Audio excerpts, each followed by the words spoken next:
We'll guide you through how to install and run APK files on Windows 11. If you find this useful, then consider subscribing and liking the video.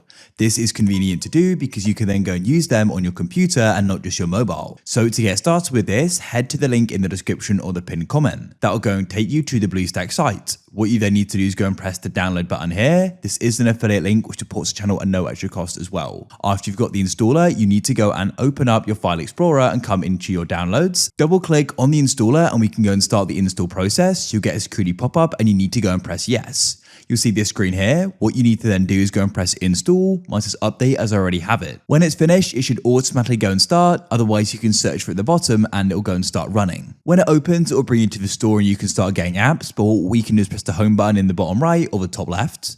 Then you can come to the right and find the APK button and press install APK. Then what you can do is go and locate it, go and select it and press open, and then it will say installing app, be patient. And there it is. I just did Telegram, but of course yours will be different. We can click on it and start using it.